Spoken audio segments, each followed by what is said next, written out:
नमस्कार मित्रांनो, सीड 360च्या आणखी एका नवीन व्हिडिओमध्ये तुमचं स्वागत आहे। तर आधीचा व्हिडिओ तुम्ही बघितला असेलच, जो आपण गेलेलो मार्गतामधला पद्मावती देवीच्या मंदिरात आणि तिथून निघाल्यावर गेली आपण थोडीशी शॉपिंग आणि आत्ता ठरवल्याप्रमाणे आपण जाणार आहोत पर्यावर। ॲक्च्युली झालं असं, आपण जाणार होतो एका वॉटरफॉलवर, जो मला माहीत नव्हता, फक्त मी ऐकून तो, पण तो खूप लांब आहे, सो तो आम्ही कॅन्सल केला आणि मग ठरवलं की डॅमवर जाऊया। पण डॅमवर जायचं म्हटलं तरी खूप लवकर निघावं लागलं असतं, कारण आता वाजले आहेत 4। तर मग ठरवलं की पर्यावर जाऊया, जो मंदिराच्या मागेच आहे आणि जवळच आहे इथे। मी याआधी कधी तो बघितलेला नाही आहे, मी पहिल्यांदा जाणार आहे। इवन कसं जायचं ते पण माहिती नाही आहे, थोडंफार जे लोकेशन माहिती आहे त्यानुसारच आम्ही जाणार आहोत। चला तर मग निघूया पर्यावर।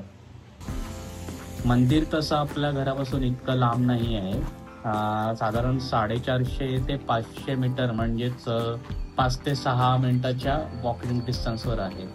आणि आपलं घर जे आहे ते उंचावर आहे, सो जर मध्ये झाडांचा किंवा इतर काही डिस्टर्बन्स नसेल तर आपल्या घरातून मंदिराचा कळस आरामात दिसू शकतो। A few moments later. तर इथून आता आपण मेन रोडने न जाता मधल्या वाटेने जाणार आहोत, आणि मधल्या वाटेने का जायचं त्याचं कारण तुम्हाला पुढे गेल्यावर कळेल। आणि इथे तुम्ही माझ्या उजव्या बाजूला बघू शकता, ही आहे आपल्या गावची मराठी शाळा। आता तुम्हाला कळलं असेल मी मधल्या वाटेने का आलो ते, कारण हे दृश्य तुम्हाला फक्त आणि फक्त गावातच बघायला मिळतं। घरासमोर असणारी ही भातशेती आणि हे असं वातावरण, आणि हा जो एक्सपिरियन्स आहे ना, तो आपण फक्त आणि फक्त गावातच घेऊ शकतो। कधी आला? होय काय? आजोबा पण आले? होय काय? मजेत मजेत। याला बोलतात ढमाळी। हे असं फोडायचं आणि मग खायचं। तुमच्याकडे याला काय बोलतात हे तुम्ही कमेंट करून नक्की सांगा।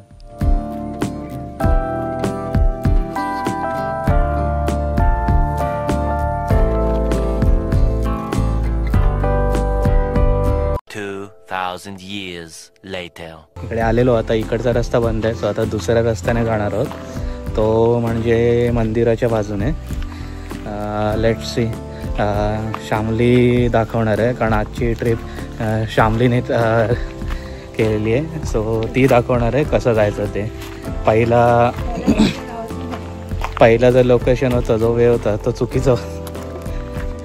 आता मंदिराच्या साईडने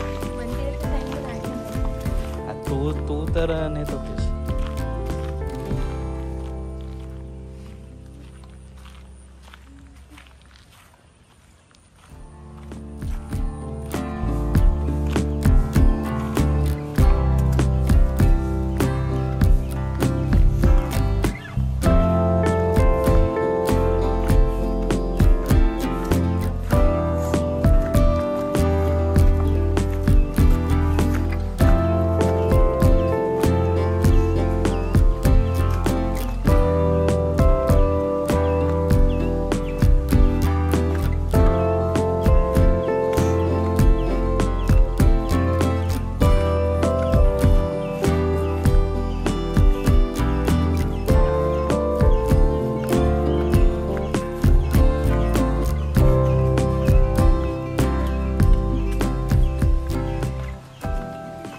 सो फायनली आपण मंदिराजवळ आलेलो आहोत, आणि हा जो तुम्हाला आवाज येतोय तो पर्याचाच आहे। हा जो तुम्ही इथला पर्या बघता, जो मगाशी आपण लोकेशन चुकलो म्हणता येणार नाही, तिथे खूप झाडी होती त्यामुळे आपल्याला तिथे जाता आलं नाही, पण हा तिथेच कनेक्ट होतो। पण आता आपण जाणार आहोत जो दुसरा एक कनेक्टिव्हिटी आहे, जो मंदिराच्या मागच्या साईडने आहे, तर तिथे जाणार आहोत, आणि हे आहे आपल्या गावचं मंदिर।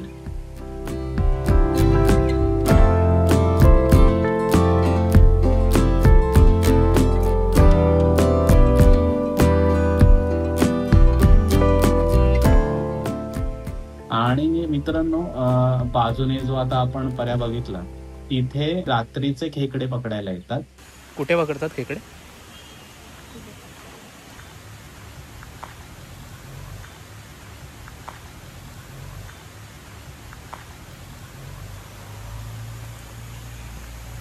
आपण आता आलो आहोत मंदिराच्या मागच्या बाजूला आणि तिथूनच जो आवाज येत आहे पऱ्याचा तसंच आपण जाणार आहोत. इथे बघू शकता मंदिराच्या वरती जाण्यासाठी पण जिना आहे. आलोच आहोत तर मंदिराच्या वरती जाऊया. फेब्रुवारी महिन्यात मंदिराला कळस बसवला होता. मला माझ्या काही कामांमुळे येता आलं नाही. आता आपण जाऊया आणि बघूया.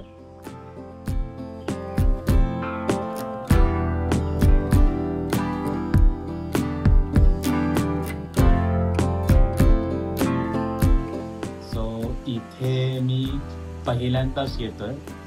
खूप सारी अशी ठिकाणे होते जिथे मी जास्त फिरलेलो नाही आहे, पण आता एक एक्सप्लोर करूया.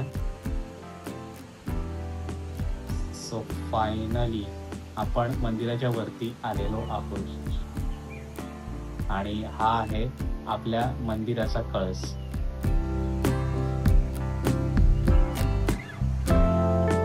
हे जे दृश्य आहे ना ते इथून बघण्यात एक वेगळीच मजा आहे.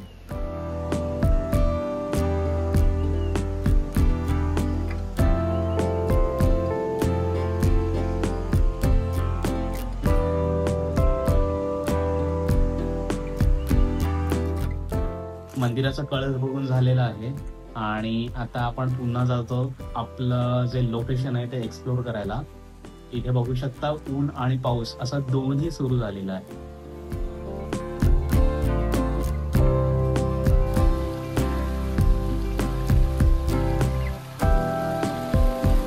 तो फायनली या पर्यावर आलेलो आहे आम्ही आणि मी पण फर्स्ट टाइम आलो या पर्यावर, पण खूप सुंदर आहे आणि पावसाळ्यात छोटंसं असं ठिकाण आहे. माझ्याच गावातलं मला माहिती नव्हतं, बट शामलीने आज आणलं आणि खूप सुंदर आहे. तुम्ही बघू शकता इथे.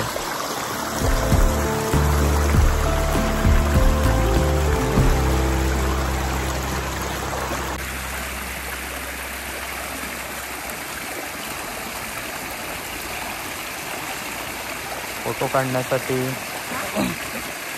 जी मेहनत चालू आहे ती तुम्ही बघू शकता.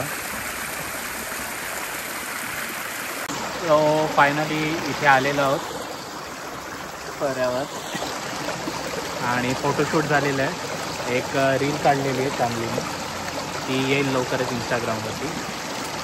आणि कसा वाटला तुम्हाला हा व्हिडिओ मला नक्की सांगा आणि आवडला शेअर करा, लाईक करा आणि सबस्क्राईब पण करा. थँक्यू.